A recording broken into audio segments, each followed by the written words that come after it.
Así, ¿De qué estaríamos así hablando? arranca la charla. De Liverpool No, pero Nacional. pará, porque en realidad vamos a contarle a la gente, y lo conté, creo que no me acuerdo si lo conté al aire, que ayer nos vimos en una, porque además el público de La Mañana en Camino supo de esta charla, porque explícitamente lo invitamos a esta conferencia magistral de Mario Riorda, bajo la consigna La democracia del siglo XXI y las campañas electorales como plebiscitos emocionales. Y en ese contexto, quien ayer participó de la mesa de presentación de la actividad en representación de UBA, Universidad de Buenos Aires Sociales, es el coordinador justamente de la Diplomatura de Comunicación Política que tuve la alegría de cursar el año pasado. Le agarré el gustito y ahora estoy diciendo otra del CLAE este año. Muy bien. Y después le haré la Universidad Católica, ¿por qué no? Bueno, lo que te quiero decir es que la gente ya sabe de la participación y la visita que Mario Riorda, está haciendo al Uruguay. Y en ese contexto yo contaba que justamente se daba la casualidad que vos venías para acá y nos habíamos visto ayer. Exacto. Y los dos mundos, para que la gente no piense que estamos hablando de cosas increíblemente rarísimas, tenía que ver con el mundo de la publicidad, el mundo de la política y el mundo de una cosa que hablábamos ayer con Tarico, y Mario ayer volvió a insistir, el mundo de la comunicación política, que es otras cosas. Y mira, si querés arrancamos por ahí en esta charla, Nacho, porque una de las cosas que yo ayer le preguntaba a Víctor Tarico es, ¿por qué si la política existe, grosereando, casi desde siempre, cuando la humanidad entendió que, tenemos que apelar a otro instrumento para resolver conflictos, no solo a los palos, ¿verdad? Y todos empezamos a hacer política, ¿verdad? ¿Por qué si la política es lo natural del proceso civilizatorio? ¿Por qué la comunicación política luce como relativamente un fenómeno muy joven, muy nuevo? A tal punto que mucha gente de la política, y buena gente de la política, medio que lo subestima, lo desprestigia, medio que lo mira de cotelete, ¿no es cierto? Y ya de paso arranco por ahí. ¿Por qué eso que ha estado siempre necesita ahora de la comunicación política? Está buenísima la pregunta y bueno, obviamente hay muchos trabajos sobre eso. Tiene bastante similitud con lo que ocurre con la opinión pública y los estudios de opinión pública, ¿no? Que también son fenómenos relativamente recientes a lo largo de la historia. Y tiene que ver con dos procesos. Uno, el proceso evidentemente de cambio tecnológico a nivel de los medios. Cuando no estoy hablando ahora de la revolución digital, el cambio tecnológico, uno puede decir, bueno, la prensa fue un primer cambio tecnológico que genera procesos de comunicación masivos que no existían previamente, y eso es un impacto, la radio obviamente posteriormente, y a mitad del siglo pasado la televisión. Exacto. Y eso hace que la comunicación en general, pero obviamente particularmente la comunicación política, se complejice mucho, y entonces se empiecen a requerir manejos crecientemente profesionalizados de estas herramientas. Antes quizá la preocupación era el discurso, la construcción del discurso. Si uno va a los clásicos, bueno, uno tiene ¿no? el discurso, ¿no? Pero no el discurso mediatizado porque no existía, sino el discurso en términos argumentativos personales. Entonces, ese es un proceso. Y el segundo tiene que ver con otro proceso en paralelo, que es el proceso de democratización. Porque si bien es cierto que la política existe hace muchos años, era una política de pocos y para pocos, no una política de masas. La democracia, como la conocemos ahora, es un invento también muy nuevo. Si nosotros retrocedemos el calendario 100 años, que no es nada, y nos vamos a 1800, a 1922, más de la mitad de la población, que son las mujeres, no podían votar. Y nosotros no podíamos votar, tampoco se veía demasiado bien que participaran en el debate público sobre asuntos públicos. Entonces, sí, asuntos que tienen 22 segundos en la historia, ¿no? Totalmente, por eso digo, es ayer. Entonces, esto que entendemos hoy, de que todas las opiniones valen, que hay que llegar a todos lados, que todas las opiniones valen uno, es muy nuevo. Claro. Entonces, se da en conjunto la expansión de los medios de comunicación con la conciencia de que todas las opiniones valen, y bueno, y evidentemente esa capacidad de llegada masiva se empieza a sofisticar cada vez más y tiene ahora un nuevo impulso con la revolución digital. Es curioso esto que decís porque es fascinante, porque en realidad da cuenta de algo, me parece que es bastante indiscutible, y es la comunicación política pasa a ser cada vez más necesaria en la medida que la política, el funcionamiento de la política, y yo diría el conocimiento y la acción de los ciudadanos, es cada vez más grande y más importante si lo vemos en la larguísima trazabilidad histórica, ¿no? Sí, claro. Sin embargo, uno podría decir, bueno, somos cada vez más los comensales que llegamos a la fiesta de la discusión democrática. No me canso de decirlo, pero además seguramente, Nacho, a vos te pasa. Los ciudadanos, conscientes o no, cada vez sabemos más de algunos datos de la economía, de la sociología. Muy poquitas generaciones atrás no estaban tan al tanto del PBI y el déficit fiscal. Es posible. Y el déficit fiscal en la última elección fue un actor de cierta importancia. Yo no voy a creerme la pastillita de que es porque el déficit fiscal entonces las grandes masas decidieron, pero estaba arriba de la mesa. A vos que te gusta estudiar y estudiar elecciones, yo invito a los que estudian elecciones a ver cuándo el concepto de déficit fiscal estuvo arriba de la mesa como asunto de discusión para cambiar o sostener un gobierno. Por tirar algo nada más. Total, pero es cierto eso, pero eso muchas veces son, más allá de niveles de información o conocimiento, son simplemente argumentos de campaña que se utilizan y que terminan generando, funcionando o no como persuasión, digamos, ¿no? Claro, lo que quiero decir es que parece, y ahora no sé si hago bien en preguntarte alguna cosita de lo que vivimos ayer, y si no querés, porque me parece interesante también para no estar siempre pegado a la agenda, ¿verdad? Total. Y tuvimos una conferencia magistral, en el sentido hasta adjetivo también, ¿no? Porque fue magistral. Sí, totalmente. Donde el espíritu explícito que se manejó y el concepto, el flujo de información y de ideas que se manejó, no fue de tono optimista, más bien todo lo contrario. Totalmente. Más bien, él dijo, para ser elegante voy a usar la palabra escéptico, Sí. por no groseriarlo a decir pesimista. Y entonces yo advierto que hay como una latente contradicción. Primero que se puede o no estar de acuerdo con Mario, ni hablar, ¿no? Pero en todo caso, por un lado, encontramos que en los asuntos de la cosa pública estamos la humanidad en condiciones de que cada vez más participemos de... Sí. Y desde la lejanía uno podría decir, es la fiesta, es el sueño, que cada vez más estemos participando de la discusión. Y sin embargo, la calidad de la discusión, los instrumentos de la discusión, la representatividad, incluso los riesgos que la democracia sea defendida y profundizada, están como en un aparente franco retroceso. Sí, es cierto. No luce como una hermosa contradicción, hermosa en el sentido para estudiar, ¿no? Totalmente, es una linda contradicción y evidentemente estamos conviviendo con ellas, ¿no? Porque si bien hoy podemos decir que estamos viviendo a nivel global el periodo más largo y extenso de democracia planetaria, ¿no? Es cierto que la democracia tiene muchos problemas y es cierto que la última revolución tecnológica que tiene que ver con la comunicación digital puede haber traído un conjunto de oportunidades mayores a las que había, porque al principio se vio todo esto como una visión casi romántica, ¿no? Ahora todos vamos a poder opinar y el espacio vamos a estar más comunicados que nunca, y es así. Y yo la tuve, sí. y todavía no se me salió del todo, también te admito. Es que eso sigue estando, a veces que es parte del paisaje no nos damos cuenta, pero efectivamente algo de eso hay, pero también trajo muchos otros problemas. Mario ayer los señalaba de una manera muy contundente, son todos correctos, ¿no? Quizá en Uruguay, a quienes estamos midiendo opinión pública con otros instrumentos, más allá de la conversación en redes, y esto lo hemos hablado contigo alguna vez, vemos otros matices, porque es cierto que Uruguay, que lo señaló el propio Riordan ayer, es también en varios sentidos una excepción a lo que estamos viendo en otros países, ¿no? Los partidos todavía funcionan bien, tenemos partidos fuertes, hay moderación, han gobernado partidos con distintas orientaciones ideológicas y el Uruguay se ha seguido conduciendo, digamos, como un país razonable, digamos, en el concierto internacional. Y cuando uno mira opinión pública, uno encuentra evidentemente algunas posiciones radicalizadas, pero encuentra muchas posiciones intermedias y moderadas, que esas son las que no vemos en las redes. O sea, las redes son un mundo espectacular para visualizar las posiciones antagónicas y más radicalizadas, que son lo que se tirotean todo el tiempo, ¿no? Pero el moderado, el silencioso, el reflexivo, el prudente, no se expresa en las redes, entonces no lo vemos en las redes. Entonces, si nosotros miramos la realidad solo por lo que vemos en las redes, vemos una realidad distorsionada. Y en ese sentido, quedamos que algunas veces vamos, porque estaba con una agenda muy ocupada, él me ofreció disculpas, Riordan, ¿verdad? Y de pronto, a partir de ese pesimismo, la pregunta aplicaría perfectamente para él. Pero te la hago a vos con un tono un poquito menos pesimista, ¿puede ser? Sí.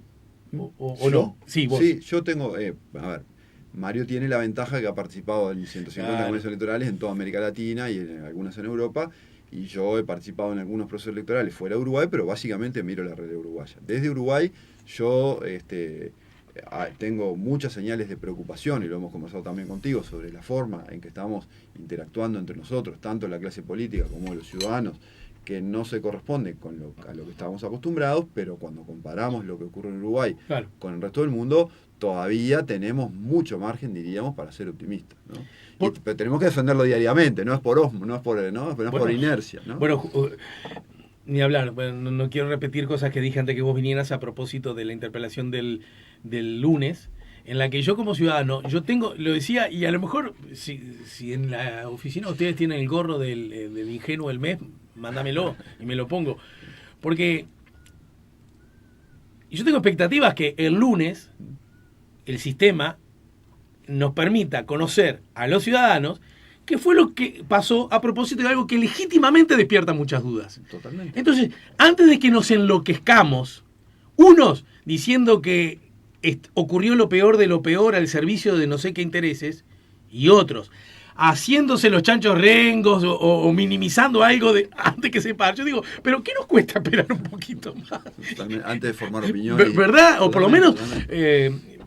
pero por supuesto que hay cosas que suenan raras, curiosas. Es más, la interpelación está apoyada por todo el sistema político. Sí. La pidió la oposición, pero con votos del gobierno. Me parece una linda señal. Lo que quiero decir es, si las redes tanto importan y se generan espacios tan nuevos y nuevos para peor, pero en definitiva son apenas una parte de la sociedad, ¿por qué de algún modo estamos tan empeñados a darle un lugar de tanta incidencia? Yo creo que por dos cosas. Primero, porque es mucho más visible, porque la conversación que tienen dos personas en la parada de ómnibus no la podemos ver, ¿no? Y esa es una conversación quizá mucho más moderada. ¿Y cuántas conversaciones en paradas de ómnibus o en lugares de trabajo o dentro de las familias hay funcionando todo el tiempo en la opinión pública? Que son los verdaderos procesos formadores de la opinión pública. Es mucho. Ahí está la verdadera naturaleza del tema, pero no lo vemos. 2x3 metemos la cabecita en eso cuando hacemos una encuesta de opinión y captamos esa moderación, pero no vemos el proceso. En las redes es visible, entonces tiene algo mucho más atractivo, es cautivante ver cómo se da. Pero tenemos que ser conscientes que estamos viendo los extremos, que nos estamos perdiendo la mayor parte.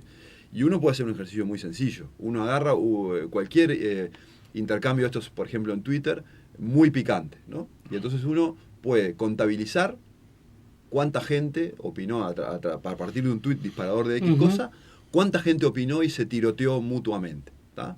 Supongamos, 400 personas de un lado y 500 del otro, a favor o en contra. Y uno puede mirar ese tuit cuántas impresiones tuvo, ¿tá? Es decir, cuánta gente leyó el tuit y no reaccionó. Y se va a dar cuenta que la enorme mayoría de la gente que leyó ese tuit no reaccionó, ni a favor ni en contra. Los que se tirotean son minoría. Los que se tirotean y descalifican y se generan esas enormes corrientes y discusiones en Twitter o en Facebook, son la minoría. Son la minoría. La mayoría, también en redes, opta por el silencio. Entonces, no nos podemos quedar solo con la conversación expresada o vista en redes, porque eso es solo una parte de la realidad. Ese es un factor, que es visible y es muy atractivo. El segundo factor, que es un poquito más preocupante, es que el liderazgo político muchas veces también utiliza las redes y Twitter y Facebook como espacios de intercambio con modalidades mucho más agresivas y descalificadoras y críticas de lo que después hacen personalmente. Claro. Y eso es un problema.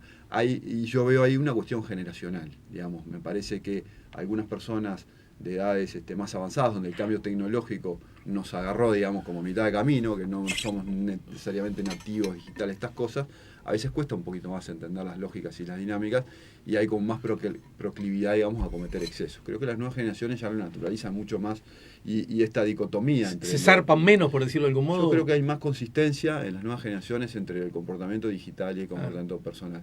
Mientras que en otras personas uno ve claramente excesos en el comportamiento en las redes. No está solo asociado a la edad, probablemente también a cuestiones de personalidad, claro. Pero me parece que hay un cambio generacional con los nativos digitales y los no nativos digitales, ¿no? En el lenguaje, en los modos, no necesariamente mejor y peor, pero simplemente me observo eso. Entonces, estas dos cosas hacen que le demos trascendencia y que obviamente cuando un actor político se expresa en Twitter, eso lo levantan otros medios, lo comentas tú en la radio, sale en una televisión, eventualmente en un diario y se transforma en un tema que se amplifica, ¿no? Entonces ahí yo creo que tenemos oportunidad de cuidar la calidad del debate, del intercambio, y esa responsabilidad pasa en primer lugar por los actores políticos y en segundo lugar por todos nosotros. Y una vez más, también en ese plano queda claro que si bien las responsabilidades de una sociedad son siempre compartidas, la proporción de la responsabilidad no es igual si se trata del tornero que está en la parada del 103 para que lo lleve al taller, a que si se trata de un senador de la República o un ministro de gobierno. Totalmente, ¿no? es así. Totalmente. Bien. Vamos a una breve pausa porque tenemos arriba de la mesa un lindo menú de asuntos que abordar y vamos a ver si podemos hacerlos dialogar entre sí a propósito de las últimas encuestas que ustedes, equipos, han dado a conocer, que me parece que en algunos casos tienen ahí algunos puntos de conexión interesantes para conversarlos contigo. ¿Te parece? Con mucho gusto. Ignacio Suaznávar nos ayuda a poner la mañana en camino. Preguntas, comentarios, opiniones llegan a través del WhatsApp 099-894-987 y también a través del chat en nuestro canal YouTube, La Mañana en Camino. No olviden suscribirse a nuestro canal y no olviden, en caso que nos estén mirando, marcar con el dedito para arriba me gusta. Ya venimos.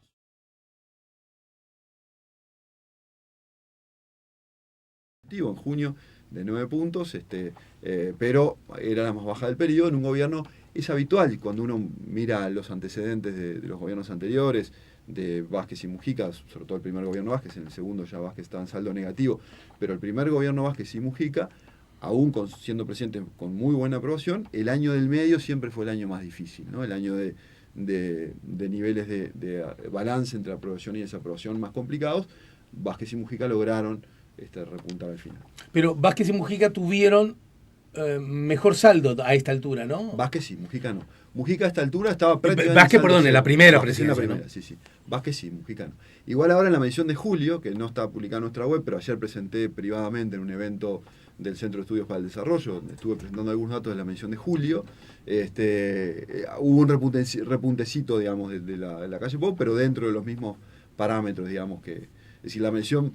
La calle Pou venía con una cierta tendencia a la caída en los últimos meses, hasta junio, que fue la más baja, que es la que tú mencionabas, y ahora tuvo un repunte en julio, pero en definitiva, más allá de las variaciones, está claro que hay como una segunda fase, con una estabilidad, digamos, muy importante en el último año. Esta estabilidad está explicada por lo que vos decías. Vos decías, lo apoya más o menos la cantidad de gente que lo votó. Y no es solo más o menos la cantidad que lo votó, sino que básicamente lo apoya la gente que lo votó.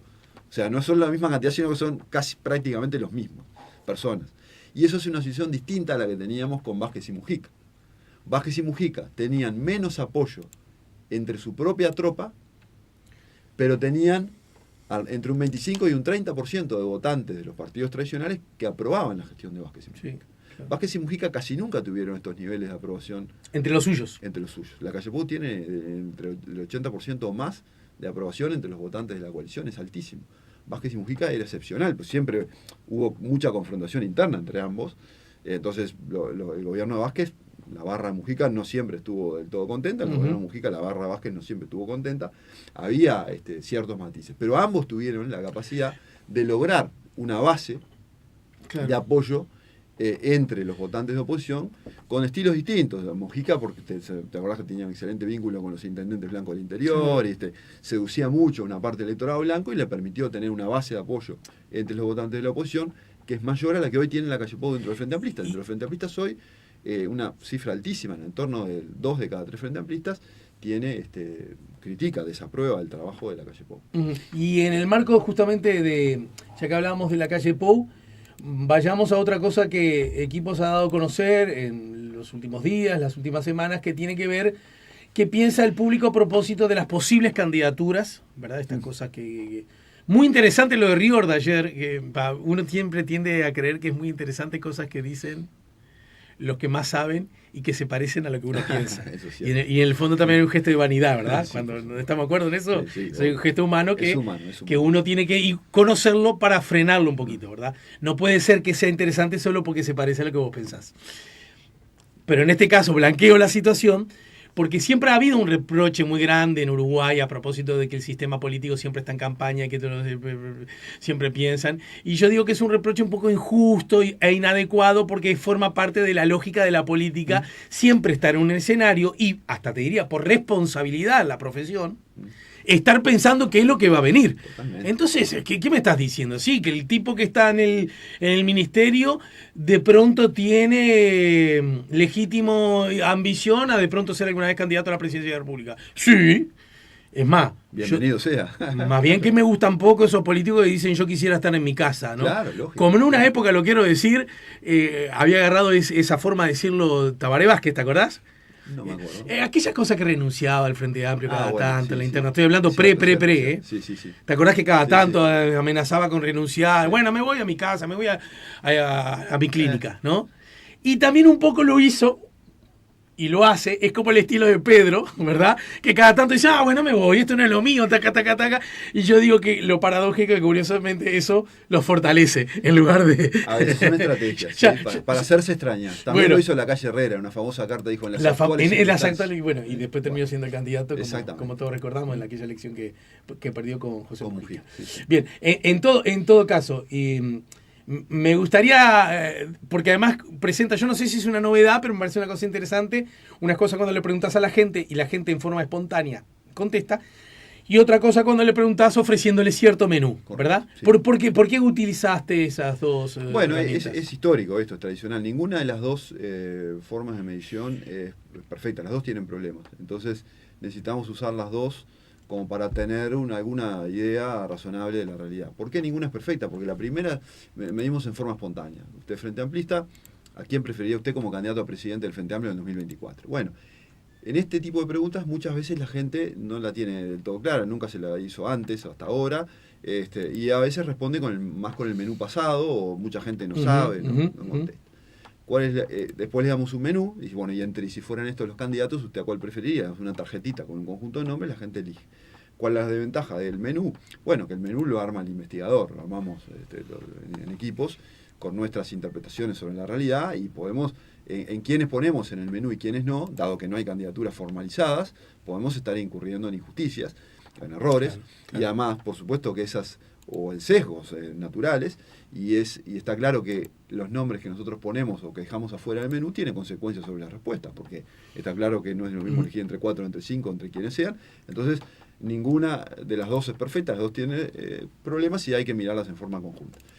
En el caso del Frente Amplio, no hay demasiadas variaciones, aunque sí, o sea, cuantitativamente sí, en la espontánea está Yamandu Orsi en primer lugar, Carolina Cose en segundo lugar, luego vienen Oscar Andrade y Mario Vergara, más allá que aparece también Daniel Martínez, aparece José Mujica, es decir, personas que difícilmente vayan a ser candidatas en el 2029, en el 2024, perdón, y cuando hacemos la guiada, se mantienen los dos primeros arriba, pero se invierten los roles, es decir, Carolina Cose está por encima de Yamandu Orsi, aunque se mantiene el tercer y cuarto lugar. ¿Y hay una explicación a eso? ¿Qué lectura política puede hacerse? Bueno, hay muchas interpretaciones posibles. Digo, a ver, primero hay que mirar la consistencia. Hay dos candidatos que parten con ventaja sobre el resto, ¿no? Carolina Cose y Yamandu Orsi están por encima que el resto. Quizá la interpretación... por encima muy subrayadamente, sí, ¿no? Sí, está muy por encima del resto, sí, totalmente, en este punto de partida. Entonces, ¿por qué se puede esta diferencia entre la espontánea y la guiada? Bueno, en la espontánea la gente tiene los candidatos que naturalmente están más instalados en el ambiente, ¿no? Lo que significa es que hoy, en forma espontánea, más gente tiene a Yamandu Orsi que a Carolina Cose como candidato. Lo que significa la guiada es que cuando uno ofrece un menú con las características determinadas, más gente se ve seducido por Carolina Cose. El crecimiento de Carolina ahí es mayor que el de Yamandu. Pero bueno, es un ejercicio en un menú, digamos. Pero quizás se me está escapando la tortuga. Lo que me resulta raro de visualizar el cambio, en el caso del Frente Amplio, es que si vos llegás, supongo que la primera pregunta es, ¿usted a quién cree que va a votar en la próxima elección en cuanto a partido? Y a qué candidato, qué candidata, no sé cuál será el término que usan, y cuál le gustaría que fuera el candidato a la presidencia. ¿Quién preferiría que fuera el candidato presidente del Frente en la próxima elección? Bien, en ese caso, si bien es pareja, Yamandu Orsi le saca una ventaja a Carolina. Sí. después a la misma persona le hacen la otra pregunta. Total. Entonces, el tipo que te dijo Yamandú en la primera, te dice Yamandú en la segunda. El punto es que los que con la tarjeta los que se deciden son los que la enorme mayoría, muchos que no habían contestado en la primera. Claro. No se me ocurre a nadie. ¿A quién me preferiría? La verdad que no sé. Bueno, Sí. y entre estos, y ahí el tipo elige. Entonces, Yamandú en la primera tenía 26%. Después en la segunda crece, creo que a 32 o algo Claro, así. claro. Entonces, Porque el verdadero ítem, digamos, que cambia. Porque uno podría suponer, lo que pasa es que a José Mujica le dieron 15%. Exactamente. Como no va a estar el Pepe, uno dice, bueno, La esos gente 15 dice pasan Yamandú. para Carolina. Que no parece ser el caso porque en realidad Mujica, un dato interesante me pareció ese, ¿no? Que Mujica, si bien sigue siendo nombrado, bueno, solo el 4%, ¿no? Y bueno, pobre Pepe. Está No, tranquilo en la Champions. quiero decir como que la gente ya entendió, ya fue el Pepe. Sí. O al revés, puede decirse, aunque ya fue, aún así el 4% le sigue, Sí, totalmente, podría hacerse esa totalmente. lectura también, ¿no? De hecho, que creo que son casi cogeneracionales en la interna colorada, Sanguinetti le da un porcentaje muy interesante, ¿no?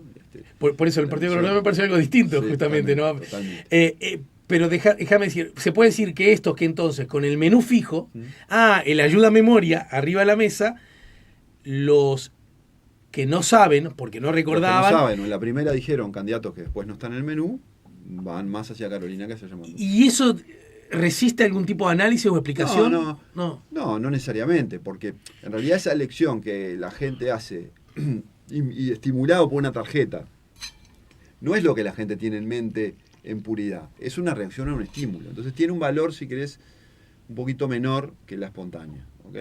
Es más un ejercicio. Pero que en el caso del frente, más allá de los números, no cambia sustantivamente el análisis. Porque la verdad que a esta altura es anecdótico ver si uno está arriba del otro, el otro está arriba de uno. Lo sustantivo y lo consistente es que estos dos están por encima, despegados por encima del resto y que parece que arrancan la carrera con ventaja. ¿Esto quiere decir que van a llegar, que van a ser los candidatos? No necesariamente, porque para construir, esos son apenas datos de opinión pública. Después, para construir candidaturas se requieren otras cosas. Primero, apoyo político sectorial, ¿no? Se requiere de sectores partidarios que en la vida interna del Frente Amplio son muy importantes, que terminen apoyando y consolidando una candidatura. Eso requiere negociaciones, apoyo. Bueno, la política es muy dura. Hay veces que gente termina quedando fuera por más imagen pública que tenga, puede terminar quedando fuera de candidaturas. Y después pueden surgir otros candidatos. Uno a veces pierde la referencia de la velocidad. Yo hago esta precisión mucho con respecto a este análisis de las internas. Si nosotros nos vamos a 2017, o sea, a la misma altura del ciclo anterior, si vamos a agosto del 2017, y seguramente si buscamos nuestros archivos podemos divertirnos un poco con cómo le erramos en algunas cosas. Y alguien nos hubiera dicho, Alejandro, o nos hubiera puesto la pregunta sobre la mesa si el comandante en jefe del ejército, el general Manini Ríos, podía terminar siendo un candidato y fundando un partido político que tuviera el 11% del electorado, hubiéramos dicho que estaba loco. Si alguien hubiera dicho que Pedro Bordaberry... Si me hubieras dicho candidato, yo no sé si te hubiera dicho que estaba loco. Bueno, fundando un partido ya es otra cosa. No sé, yo no lo tenía mapeado, la verdad, lo de Manini, me sorprendió. Después cuando se concretó, empecé hacia atrás, rastrear algunas pistas que quizá podía haber visto, pero yo no lo había visto y no lo había conversado con nadie ese tema. Si alguien me hubiera dicho que Ernesto Talvi, que estaba trabajando cómodamente y muy bien en Ceres, hubiera sido el candidato del Partido Colorado, y no Pedro Bordaberry, que se iba en realidad a ir de su casa, no lo hubiéramos podido prever. Si alguien me hubiera dicho que Sanguinetti, que estaba hace 10 años retirado de la actividad política, iba a ser candidato a la interna del Partido Colorado, hubiéramos dicho que no. Si alguien me hubiera dicho que un desconocido multimillonario que se llama Juan Sartori iba a salir segundo en la interna del Partido Nacional ganándole a Larrañaga, hubiéramos dicho que era imposible. Bueno, entonces, a nivel de candidaturas, perdón, y no en 2017 todavía, porque ya en 2017 ya no, pero sí en 2016, la hipótesis más natural era que el candidato cantado del Frente Amplio era Raúl Sendic. Cantado. 2016, el vicepresidente de la República. Pero todavía ya no... Sí, sin bueno, duda. está bien. Sin duda. Entonces, que era un candidato natural, sí. Era el vicepresidente de la República, había competido en la interna con Vázquez, tenía una buena imagen. Después, bueno, un proceso muy acelerado, digamos que todos sabemos en qué terminó, obviamente incluso con su renuncia a la vicepresidencia de la República. Pero La política uruguaya es muy estable en términos de bloques ideológicos y de identidades partidarias, lo hemos conversado muchas veces, pero es mucho más volátil de lo que percibimos en términos de candidatura. Entonces, esto apenas es una mención de una foto, como siempre decimos. Está bien, pero podemos, solo porque viste que la obsesión que uno tiene los comunicadores cuando reciben a gente como vos es tratar de que digan un poquito más, ¿no? Entonces, blanqueando mi intención, o sea, dándote herramientas a vos para que me mandes al óvol. Pero me parece, o hago una lectura demasiado mala, que teniendo en cuenta estos guarismos en la espontánea o en la sugerida, tanto de Carolina como de Yamandú, para decir lo mínimo, es difícil suponer que uno de los dos no sea un muy favorito candidato a la presidencia. Hoy sí, lo que podemos decir es que si las elecciones internas del Frente Amplio fueran hoy, y estos fueran los candidatos, que dependen de los apoyos políticos, sin duda la elección interna se definiría entre Carolina Cose y Yamandú Orsi. Lo que sí tenemos claro es que Carolina puede volver a ser intendenta, claro, y que Orsi ya no. Correcto. ¿Verdad? Entonces hay como una... Eso es cierto. Bueno, podría ser senador o podría irse para su casa a dar clase de historia. Sí. Pero ese es un dato, ¿no? Te pongo una anécdota más. El otro día encontré una entrevista... era una... Semanario de Búsqueda, una publicación de Semanario de Búsqueda, diciembre del año 2018. Estábamos ya casi en la interna, que era pocos meses después. El titular de Búsqueda era se agita la interna del Frente Amplio por la candidatura presidencial de Ernesto Murro. Estábamos a 5 meses. Entonces, es como si estuviéramos hablando de diciembre del año que viene. Entonces, pueden pasar muchas cosas todavía.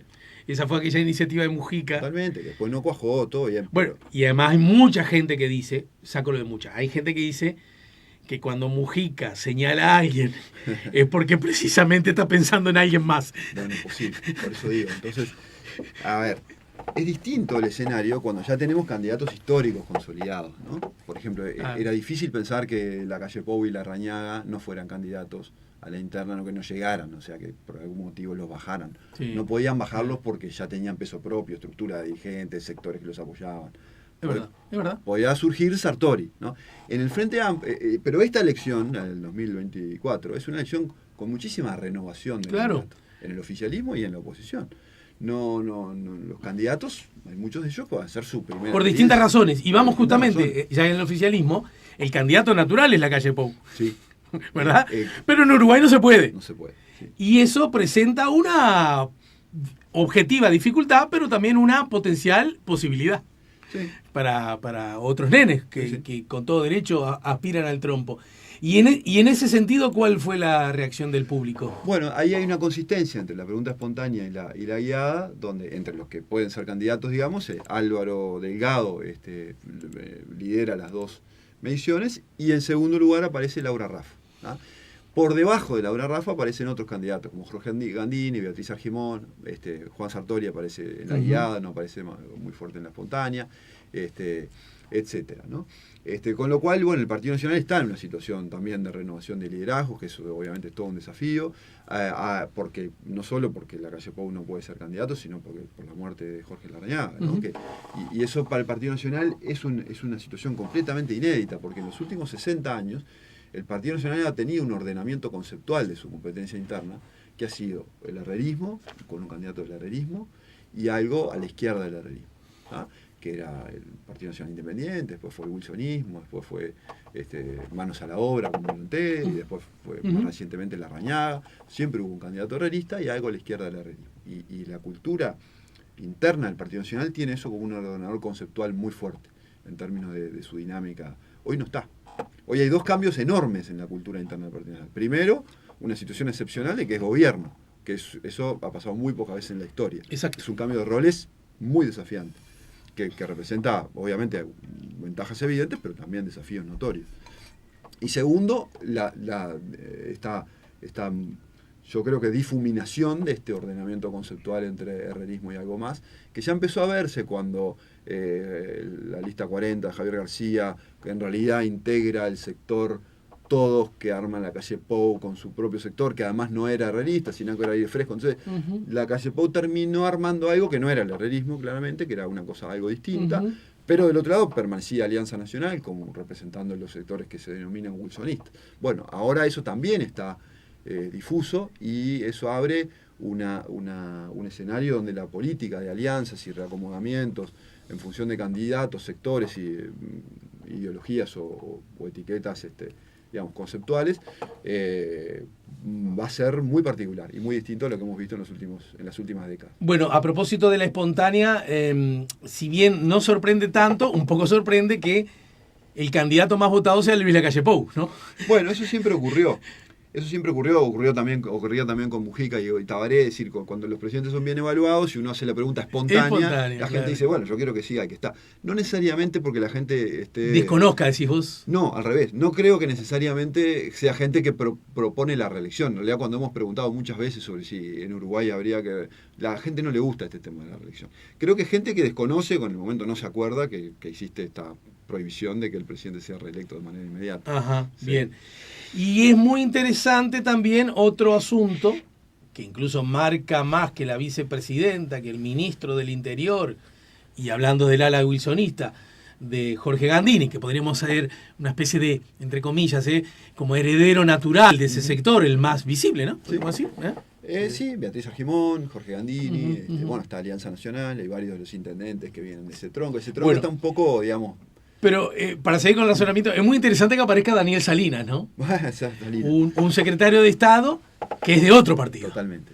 ¿No? Y eso la lectura más probable, es una hipótesis que tenemos hace tiempo, que no la hemos terminado de testear, pero que yo creo que hay una parte del público que desconoce la afiliación partidaria de Daniel Salinas, ¿no? Que en términos de que fue una figura que ganó protagonismo durante la pandemia, con esa conferencia de prensa, que aparece muy frecuentemente con el presidente. De hecho, así a vuelo de pájaro, creo que es más fácil recordar imágenes de Salinas con Lacalle Pou que de Salinas con Manini Ríos, ¿no? ¿no? Sí, claro. Entonces, me parece razonable, no creo que sea gente que esté diciendo, che, que Salinas venga para el Partido Nacional. No, creo que es gente que desconoce. Pero en algún punto me parece que a la figura política de Salinas la fortalece, ¿no? Bueno, sí. Un tipo que sea visto muy bien por la gente que no son los tuyos más lejanos, por decirlo así, ¿no? Sí. Porque no son los tuyos, son el Frente Amplio también, que seguramente no deben tener ganas de votar a Salinas. Pero es como que decís, opa, este es un candidato con cierta flexibilidad, un tanto... Sí. Y eso está bueno. ¿Es fortaleza o debilidad? Porque siento que dudas en el... No, es una fortaleza. Bien. Absoluta, es una fortaleza. De hecho, Salinas es una de las figuras políticas de mejor imagen de todo el elenco político nacional. El punto es que para construir eso en una, digamos, versión electoral, o para traducir eso, implica también algunas decisiones. Y más bien Salinas no parece estar levantando la mano hacia una carrera desde el punto de vista electoral, sino que más bien está compitiendo por el cargo de presidente de la OPS en Washington, y más bien su aspiración pública, por lo menos parece que se manifiesta más. Que rumbea para allá. Y sí, no es alguien que haya dicho, bueno, voy a intentar armar mi propio sector, ¿no? Y con dirigirnos. Esa parte que es indispensable. Bueno, pero si me limito a lo que acaba de decir Ignacio Sosnava, es el que no ha dado señales de querer armar nada acá, mañana o pasado las da y empieza a armar, ¿no? Sí, pero no es sencillo, ¿no? Sobre todo cada alguien que parte de la nada, digamos, a pura imagen, no, esas cosas llevan tiempo. Bien. Armar una estructura política de apoyo implica visitar el país. Yo me pregunto, ya iremos a Cabildo Abierto, pero dejo la pregunta planteada. ¿No se pierde potencialmente un candidato más amplio, Cabildo Abierto, con Salinas? Mira, es una pregunta interesante. Obviamente en términos de imagen personal, con nivel de conocimiento y de simpatía, antipatía, sí. Por ejemplo, a nivel de conjunto del electorado, Salinas tiene mejor imagen que Manini Ríos, claramente. Pero las cualidades que las personas esperan en un candidato presidencial no necesariamente son las mismas de las que valoran un ministro. Entonces, por algo, cuando nosotros preguntamos quién prefiere como candidato a presidente de Cabildo Abierto, los cercanos al partido Cabildo Abierto, 75%, no 45, 75 dicen. Claro. Ya de paso damos el dato. Claro, lo que pasa es que va de suyo, ¿no? La cosa obvia que voy a decir. Lo que pasa es que ahí le preguntás a los de Cabildo Abierto. Correcto, sí. Y vos, para que un presidente sea presidente en Uruguay, y yo agrego, por suerte, necesitas que te voten los que no son de tu partido. Bueno, pero ahí hay una cuestión más, Alejandro, que probablemente es un tema que nos daría para una hora más de charla, más de charla, que es que se está empezando a configurar, y que este tema de que aparezca Salinas en más de una interna es un indicador también, un espíritu de coalición. Yo lo definí ayer así en el desayuno del CED, un espíritu de coalición que empieza a superar las identidades partidarias, no diría superar, pero empieza a ser como un paraguas mayor que incluye a las identidades partidarias de cada uno de los partidos en sí mismo, ¿no? ¿Eso qué implica? Que que empieza a haber más gente que cuando uno le pregunta a qué partido se siente cercano, ya no te dice un solo partido, ya no te dice me siento cercano solo al Partido Nacional, sino que hay gente que dice, no, yo estoy cercano al Partido Nacional, al Partido Colorado y a Cabildo Abierto. O a Partido Nacional y a Cabildo Abierto. Entonces, ya... ¿Eso es igual a decir, en realidad lo que me siento lejano es al Frente Amplio? Totalmente. Me siento lejano del Frente Amplio y cercano a los tres partidos o a dos de los tres partidos, ya no necesariamente a uno solo. El público que se siente cercano solo a un partido dentro del bloque de la coalición se ha reducido y crece el espacio compartido entre dos o más partidos. Entonces, eso implica cambios metodológicos y hasta de lectura de la realidad. Cuando nosotros esta pregunta la aplicamos, no la aplicamos solo a los que dicen yo soy solo cabildante y nada más que cabildante, o vengo de votar a Cabildo y soy cabildante, sino a todos aquellos, incluyendo gente que votó al Partido Nacional o votó al Partido Colorado y que se siente cercana al Partido Nacional y al Partido Colorado, pero que también se siente cercana a Cabildo. Es decir, ya estamos considerando, digamos, un Cabildo abierto más amplio que el Cabildo puro. Ese es un cambio en nuestra estrategia metodológica de mirar las internas como consecuencia de este cambio en la estructuración de la opinión pública. Y aún así Salinas no aparece.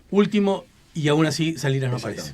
Último 2 minutos, terminamos con esto del Partido Nacional. Perdón, y déjame un consejo. No, claro. Muchas veces para consolidar, para trasladar espacios de imagen pública positiva a candidaturas presidenciales, la gente tiene que levantar la mano. Si Salinas mañana da una conferencia de prensa y dice, bueno, a partir de ahora anuncio que quiero ser candidato a presidente y que voy a construir mi propia agrupación en Cabildo, capaz que en la encuesta que viene la gente lo valora distinto. Pero no es lo que Salinas está transmitiendo, por lo cual es natural que la gente no lo vea ahí. En el Partido Nacional, con la interna guiada, resulta que el que adquiere más cantidad de votos e intención de votos es Álvaro Delgado, 33, es decir, da la sensación que la mitad de los de Luis Lacalle Pou, bueno, podría ser un sector también de los que no sabe, optan por lo que por cercanía al presidente, hasta por el rol que ocupa, y también podríamos decir por trazabilidad histórica, ese vínculo parece como natural casi, ¿no? En política hablar de natural es complicado, pero para que se entienda, ¿no es cierto? Quiero decir, a nadie sorprende que Delgado sea para nada. El más nombrado y esté ahí arriba. Sin duda. Sin embargo, no está tan lejos Laura Raffo, ¿no? Con 23 puntos, con 23 puntos también, cuando en realidad medio que su rol ha sido en apariencia clarísimamente otro, ¿no? Sí, claro, pero Raffo ha tenido primero una campaña electoral encima, y menciono esto porque las campañas electorales son grandes procesos de aceleración en la imagen, en el nivel de conocimiento y en la imagen de los candidatos, más que otros procesos. Por supuesto, Álvaro Delgado tuvo el ejercicio de gobierno, la Secretaría de Presidencia, en un momento muy particular como la pandemia, que lo colocó en un lugar central, y a partir de ahí creció muchísimo también en su imagen. Laura no tuvo eso, pero tuvo una campaña electoral departamental. Las campañas electorales departamentales de Montevideo no siempre han llevado a que la figura candidata gane visibilidad nacional. Por ejemplo, en el caso de Daniel Martínez eso no ocurrió, e incluso ya habiendo sido intendente en ejercicio de Montevideo durante varios años, arranca su campaña presidencial con niveles de desconocimiento importantes en el interior del país. Ese fue uno de los problemas que la campaña de Daniel Martínez tuvo que solucionar en la interna del Frente Amplio, que lo solucionó, pero cuando arrancó la campaña no era del todo conocido. Bueno, en el caso de Laura Raffo eso no ocurrió. La campaña departamental, capaz que porque fue una campaña en pandemia, estamos todos encerrados, no lo sabemos, pero los indicadores de opinión pública hoy muestran niveles de conocimiento de Laura Raffo a nivel nacional que son importantes. Entonces, desde ese punto de vista, Raffo ha logrado, digamos, un protagonismo que otros no han tenido, ¿no? Y eso posiblemente explica su figuración en la encuesta. Bien. Y en cuanto al partido, ¿nos quedaría alguna referencia mínima al partido Colorado, el más ¿no es difícil cierto? de todos. ¿Por qué es el más difícil de todos? Bueno, porque en realidad en forma espontánea la gente menciona 3 candidatos de los cuales no tenemos ninguna garantía de que vayan a ser candidatos nuevamente. Uno es Ernesto Talvi, que fue candidato del anterior y que se retiró de la actividad política hace algunos años y que por ahora nada indica que vaya a volver. Nunca sabe, pero no hay ningún indicio. Segundo lugar, Pedro Bordaberry. Primero Pedro Bordaberry, no lo dije en orden. 27. Pedro Bordaberry, que también está fuera de la actividad política. Y volvió a decirlo hace relativamente poco, ¿no? Volvió a decirlo hace poco, sí. Es cierto que ha mantenido un protagonismo político mayor que el de Talvi a través de sus columnas de opinión, que creo en el diario País, etcétera. 2x3 efectivamente es una figura que alguna opinión política sobre la coyuntura expresa, pero tampoco ha manifestado una voluntad de volver. Por más que sí se dice que mucha gente le está pidiendo que él vuelva, pero digamos, hasta ahora no se ha expresado en ese sentido. Y el tercero es Sanguinetti, que mucha gente también lo menciona en forma espontánea, y cuando él, en este caso sí ha dicho que él no está pensando en ser candidato nuevamente en el 2024. Aunque bueno, uno lo vio muy activo, digamos, en la campaña contra el LUC hace pocos meses. Incluso y acaba de publicar un libro. Bueno, en fin. Pero bueno, en definitiva. Y eso es la... ¿Me deja decir una cosa? Sí, por supuesto. Y yo tengo la sensación que a esas edades, estos bichos políticos sienten la necesidad de estar activos, y lo digo no solo con respeto, lo digo además con admiración, porque si no pierden la vida. Es posible. Como una forma de sobrevivencia, no política, de sobrevivencia. Y pienso en Jorge Valle, que me parece que fue el ejemplo. Después que le abrieron el pecho para operar el corazón, mentira, no se lo abrieron porque fue otro sistema, que lo contó acá, exultante. Y el loco muere porque se cae, pero se cae porque patinó en una reunión política, con jóvenes y en el interior, recorriendo el país. Y vos sentís, bueno, es porque los tipos, si no, saben que... Es una cosa psicológica admirable. En realidad, y además admirable, ¿no? Es decir, y tengo que seguir porque si no, ¿qué hago? Pero hay roles y roles. De hecho, Sanguinetti, obviamente, en los últimos 10 años previos, estaba muy alejado de la actividad política pública, por más que privadamente el bichito siguió cultivando, digamos, la actividad política. Pero en este caso no solo no está alejado de la actividad política pública, sino que es un actor central de la coalición de gobierno. Es un actor centralísimo en la vida política nacional, Julio María Sanguinetti. Está muy vigente, además. Pero bueno, por razones evidentes, digamos, de su edad, es razonable que se plantee que no va a ser candidato en la próxima. ¿Y entonces? Bueno, entonces la sombra de estas 3 incertidumbres de candidaturas hace que haya una gran duda en el Partido Colorado. Pero, paradójicamente, el Partido Colorado hoy, por más que en las encuestas de intención de voto aparezca con preferencias muy magras a esta altura, tiene una enorme oportunidad, o yo diría 2. A ver. Primero, tiene un semillero muy activo, cosa que no tuvo durante los 15 años que gobernó el Frente Amplio. El Partido Colorado no tenía gente ejerciendo cargos de gobierno, cargos públicos, a partir de los cuales ejercer visibilidad y destaque. Hoy tiene un montón. Tiene, bueno, más allá de la bancada legislativa, tiene la presidencia Antel, Gabriel Guméndez, tiene la presidencia del CODICEN, Robert Silva, el Ministerio de Ambiente, Adrián Peña, es decir, tiene el presidente de la Cámara de Diputados, Pepe Pasquet, es decir, tiene un montón de gente activa, y me estoy seguramente olvidando de muchos otros, y eso es muy importante.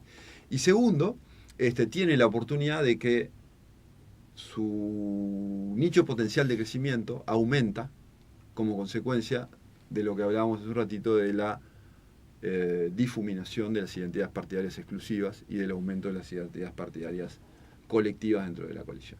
El segundo cambio que esto genera dentro de este paraguas es que la posibilidad de fluctuación entre los partidos de la coalición puede ser mucho mayor de lo que hemos visto hasta ahora. Y eso significa que si el Partido Colorado encuentra un candidato potente, que sea atractivo, que tenga un buen desempeño en campaña, podría terminar proponiéndose un crecimiento mayor del que tuvo en las últimas elecciones. Por supuesto, para eso hay que competir y robarle votos a otros. Nunca nada es fácil. ¿Por qué en la encuesta del Partido Colorado, en la guiada, equipos insisten en presentar como tarjeta...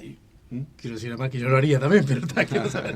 A Pedro y a Julio, a Bordaberry y a Sanguinetti. Bueno, esos son los sesgos del investigador que hacía hoy, es inevitable, lo decidimos en...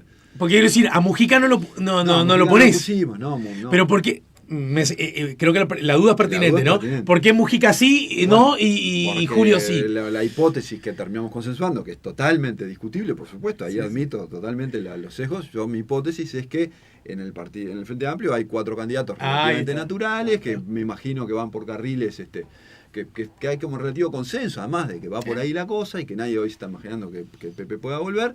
Coincido con eso. Mientras que en el Partido Colorado, en realidad, mi hipótesis, pero bueno, Talvi la verdad que creo que no va a volver, capaz que mañana Talvi vuelve, yo qué sé, pero no lo puse.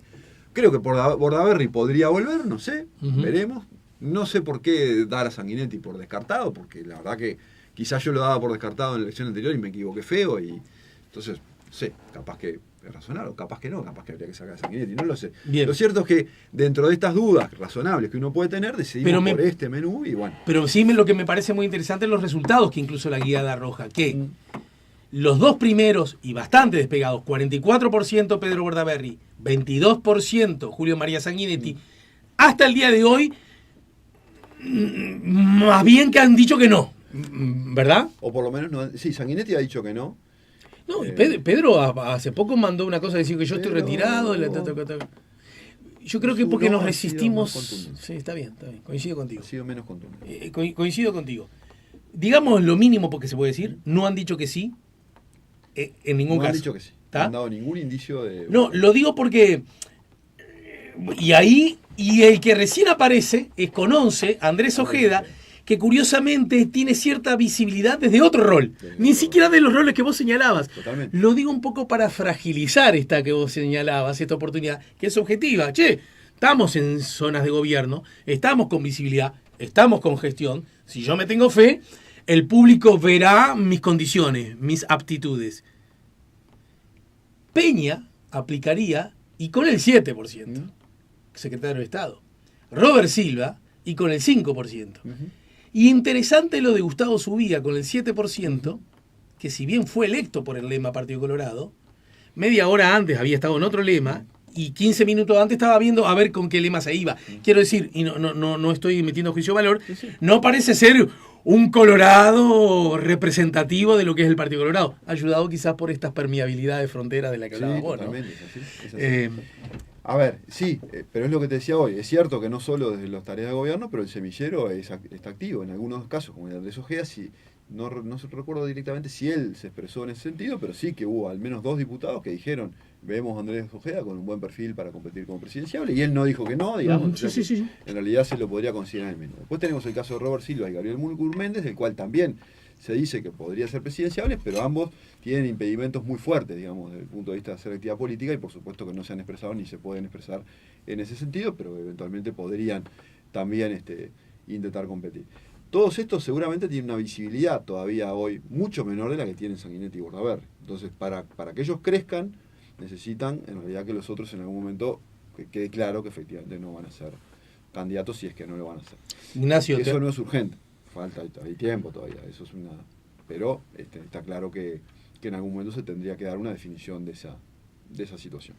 Hemos hablado tanto y tantas cosas, algunos quedan por hablar. Muchas gracias, Ignacio, gracias por tu visita, las de siempre, que tanto aprecio y que tanto valoro, ¿sí? Gracias. Igualmente.